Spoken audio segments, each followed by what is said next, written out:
En aquella cena en Roma, yo ya sabía el papel que me darían antes incluso de entrar en el salón. No importaba cuánto hubiera estudiado, ni cuánto impacto tuviera mi trabajo fuera de allí. Cuando anunciaron mi presencia, mi padre me presentó como la intérprete de apoyo. Se dijo de forma educada, incluso elegante. Pero dolía igual. No mencionó mi doctorado, ni la función que yo realmente ejercía. Sonreí, como siempre, y fingí que todo estaba bien. Por dentro, solo confirmaba una sensación. En Tigüe, dentro de mi familia, mi lugar era el silencio. Mientras servían los platos, vi a invitados importantes hablando de negociaciones, tratados y estrategias. Yo conocía cada detalle de aquellas conversaciones. Ya había trabajado en informes que guiaban parte de aquellas decisiones, pero nadie me miraba como alguien que pudiera aportar. Para ellos, yo era solo la hija que traducía, y, de cierta forma, ya me había acostumbrado a esa etiqueta. El problema es que cada vez que eso se repetía, parecía que yo desaparecía un poco más. Y la peor parte es que ese borrado no empezó allí, venía de casa, desde hacía años. Recuerdo bien una Navidad, quizá la que más marcó esa sensación de ser invisible. Yo había vuelto de una misión de la que nadie sabía exactamente dónde fue, pero que me había dejado noches sin dormir. Llevaba conmigo un certificado de reconocimiento entregado de forma discreta, firmado por gente que nunca aparece en la TV. Era una prueba silenciosa de que mi trabajo había salvado vidas. Durante la cena, mientras todos hablaban de Lucas, mi hermano, que acababa de conseguir un ascenso en una consultora, le entregué el papel a mi madre. Ella sonrió rápido, dobló el documento y lo dejó a un lado sin leer. Mi padre, al verlo, se rió y dijo que papeles bonitos todo el mundo tiene. Se me hizo un nudo en la garganta. Yo acababa de entregar algo que representaba riesgo real, noches en vela, decisiones que podrían costar vidas, y aquello fue tratado como si fuera cualquier folleto de propaganda. Nunca me sentí tan fuera de lugar. Después de ese día, me di cuenta de que no valía la pena intentar hablar. Dentro de mi casa, no importaba lo que yo hubiera hecho fuera de ella, siempre sería la hija que habla idiomas. Ellos reducían todo lo que yo conquistaba a un detalle curioso, casi como un accesorio. Mientras tanto, yo seguía haciendo llamada IR y S3 en reuniones que nadie de mi familia sabía que existían. Con ese nombre en clave, mis análisis ya habían evitado crisis en 3 continentes diferentes, algunas de las cuales podrían haber cambiado titulares en todo el mundo si hubieran salido mal, pero nada de eso tenía rostro. Yo era apenas una voz sin nombre, alguien que operaba en el fondo, sin escenario, y quizá esa fuera la parte que más dolía. Afuera, yo era esencial. En casa, yo era solo la hija que traducía para el padre cuando necesitaba impresionar visitas. Esa duplicidad me corroía y sentía cada vez más que estaba siendo borrada poco a poco.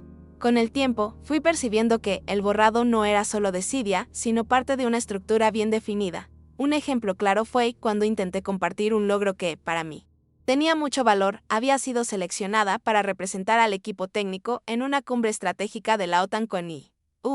Estaba nerviosa porque era algo grande, algo que podría proyectarme aún más dentro del área.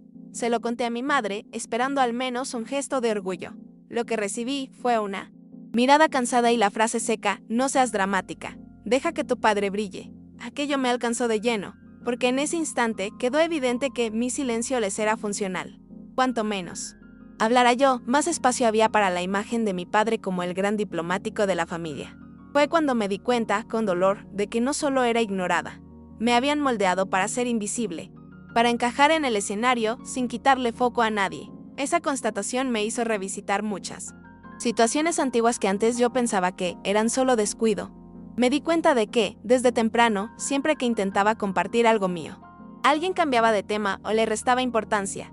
Si hablaba de un premio en la universidad, decían que era solo cosa académica. Cuando mencioné un viaje que había hecho en misión, respondían que era solo trabajo. Siempre había un filtro que transformaba mis experiencias en algo menor, como si yo estuviera solo jugando a ser importante. El silencio que yo cargaba no era elección, era imposición. Y cuando entendí eso, también entendí por qué me dolía tanto sentarme a su lado en cenas y percibir que, incluso adulta, con años de carrera sólida, aún me trataban como una sombra discreta, útil apenas para no estorbar el brillo de quien siempre fue escuchado. Todo cambió el día de la cumbre en Viena. Fui designada oficialmente como traductora de apoyo, lo que, en la práctica, significaba estar en la sala, pero no ser escuchada. Llegué temprano. Preparé los materiales, organicé mi espacio como siempre hacía. Mientras comenzaban los discursos, me mantuve en mi papel, observar, traducir mentalmente. estar lista si alguien lo necesitaba. Solo que, durante un intercambio aparentemente banal entre dos representantes, algo me llamó la atención. Los labios de uno de los asesores se movían de forma diferente a lo que se decía en voz alta.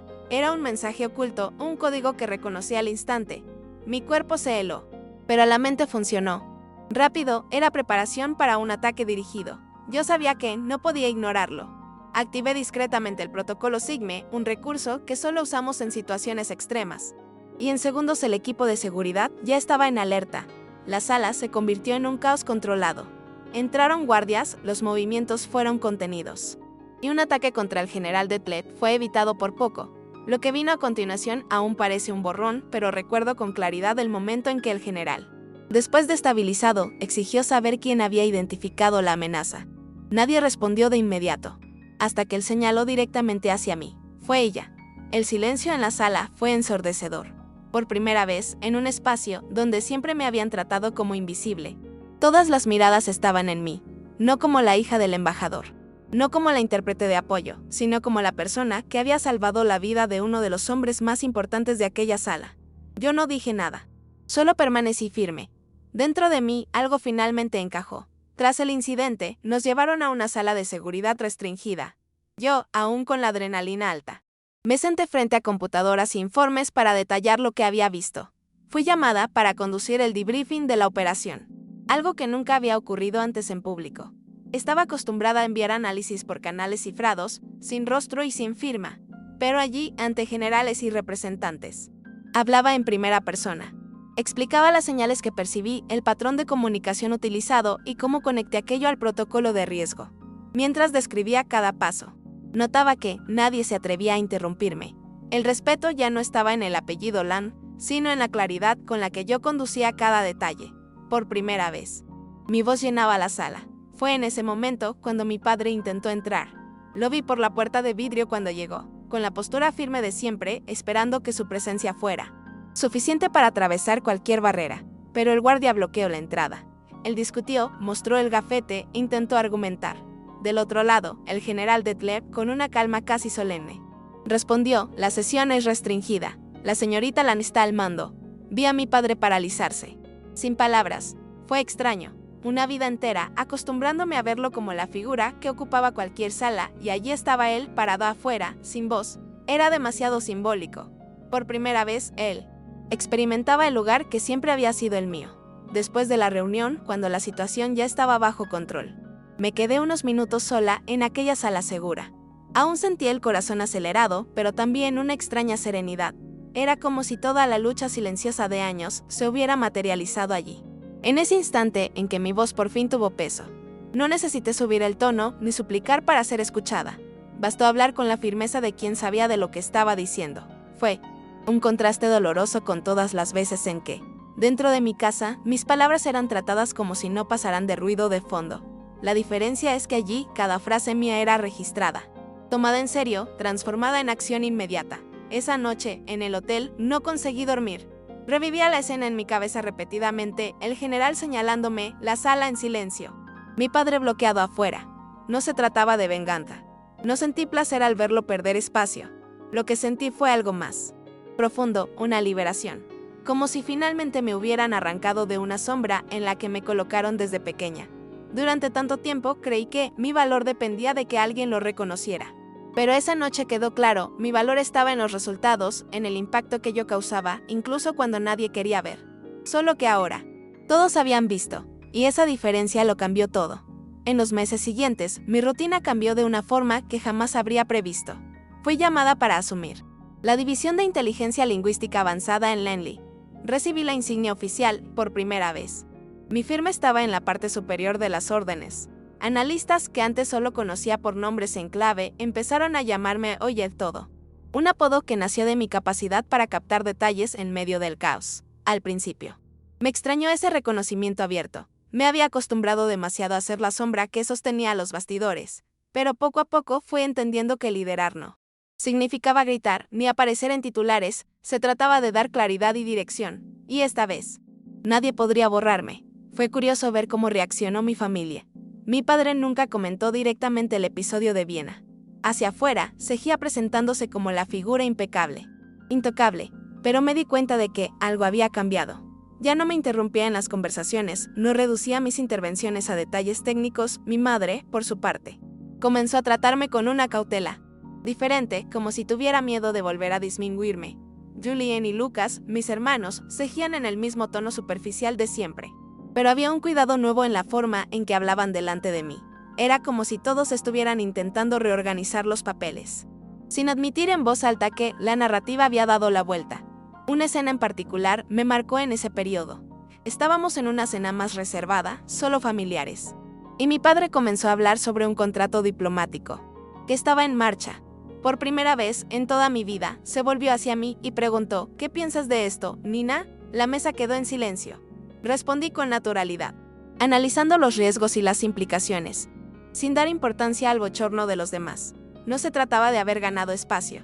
Se trataba de ocupar naturalmente un lugar que siempre había sido mío. Solo después me di cuenta de que aquel simple gesto de escuchar mi opinión en público significaba más que cualquier elogio. Era el reconocimiento silencioso de que ya no podían ignorarme, pero, al mismo tiempo, yo sabía que no podía depender de esa validación tardía. El episodio en Viena ya me había mostrado que mi voz tenía valor por sí sola, independientemente de quien eligiera escucharla. Así que, incluso cuando intentaban acercarse, yo mantenía una cierta distancia interna. Conversaba, respondía, pero ya no me apoyaba en la expectativa de ser aceptada. Fue liberador darme cuenta de que, por primera vez, su aprobación ya no era esencial para mí. Yo estaba entera, aunque ellos todavía estuvieran intentando entender quién era realmente. Un día, recibí un email de mi padre. Era corto, casi impersonal, una invitación para cenar en familia. Leí el mensaje varias veces, intentando entender qué quería realmente decir detrás de aquellas pocas palabras. No había petición de disculpas. No había mención a lo que ocurrió en Viena, ni a mi nuevo cargo. Solo la invitación seca. Por un instante pensé en responder. Parte de mí quería creer que quizá fuera un intento de acercamiento, pero cuando volví a mirar, me di cuenta de que no lo necesitaba. No había nada allí que me aportara. Era solo otro gesto formal, tan vacío como las miradas que siempre recibí. En lugar de responder, arrastré el email a una carpeta que llamo archivos personales. Es allí donde guardo cosas que un día ya tuvieron importancia, pero que hoy ya no cargan peso. Hice eso sin rabia, sin resentimiento, solo con la conciencia de que aquella relación nunca me dio lo que yo buscaba, y, de repente, eso dejó de importar, porque, fuera de aquella dinámica familiar, yo ya había conquistado todo lo que necesitaba: respeto, confianza, liderazgo y, por encima de todo, voz. Una voz que ahora era escuchada por quien realmente importaba. Después de ese email, me di cuenta de que algo dentro de mí había cambiado de una vez.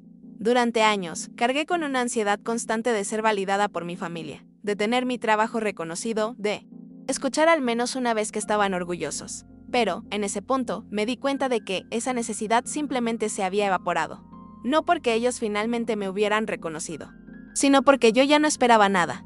Era como si, a lo largo de aquel camino silencioso, hubiera aprendido a construir mi propio espejo, donde la única aprobación que importaba era la mía.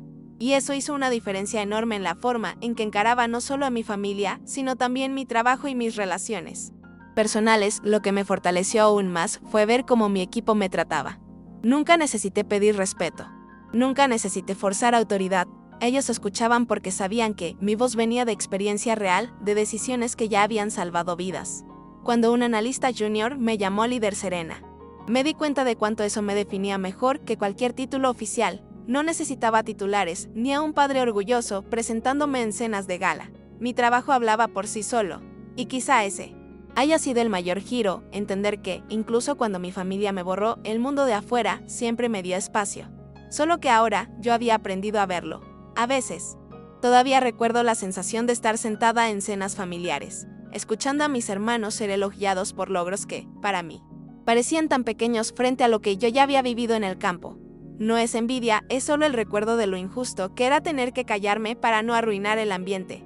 Hoy, cuando esos recuerdos vienen, ya no me lastiman.